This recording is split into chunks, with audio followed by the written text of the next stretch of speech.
పగడబందీగా ముగ్గురం ప్లాన్ చేసిన ప్రాంక్. నేను వేసుకునే వెస్ట్రన్ బట్టలు మా మమ్మీ మా వదిన కొనుక్కున్నారని అబద్ధం చెప్పబోతున్నారు. డాడీ రియాక్షన్ చూడండి.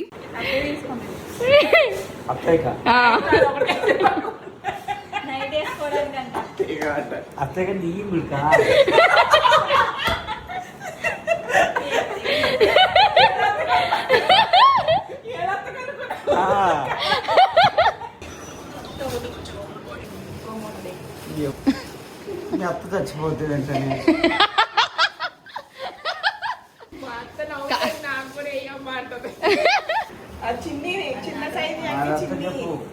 ఇవన్నీ వాళ్ళకి చిన్ని.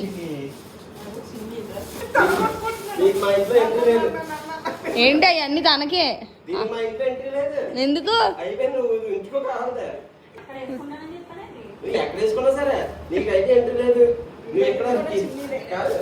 ఇంటి దగ్గర ఎక్కడ ఉండిపో శుభ్రంగా ఎంజాయ్ చేయి. మర్చిపోయాను బట్టల షాప్ పెడదామంటుంది మొన్నటి నుంచి ఏదో విషయం. అక్కడ రోడ్ పక్కన షాప్ ఇది మమ్మీ మధ్యలో నడువు పట్ట పట్ట పట్ట పట్ట పట్ట పట్ట అంటే దెబ్బ కదా వేయగానే నీకు ఇది కింద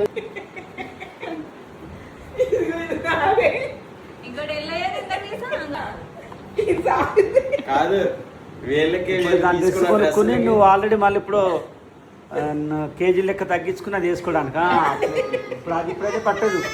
మేము వదిలేదే కంపల్సరీ ఎవరితో తీసుకొచ్చి అనుకుంటా పట్టేసుకున్నా. ఏంది నీ గోళ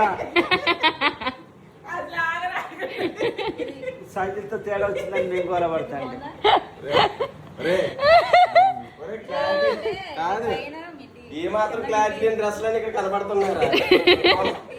కాదు ఏ మాల్కి వెళ్ళి ఎవరు వేసుకుంటారా ఎటువంటి వేసుకుంటారా అని ఎప్పుడు పెద్దపోయేవాడు. అన్ని మా ఇంట్లోకి వచ్చి ఒకేసారి ఆ మాట చెప్తే రిజర్వేషన్ చేస్తాను కాదు. నేను ఈ విషయం వెళ్తే హైదరాబాద్ తీసుకొచ్చేటట్టు కాదు. గోవా గోవింద్ అనిపించి గోవా పోయినాడు కూడా ఇన్ని కొనుక్కోడు కదరా.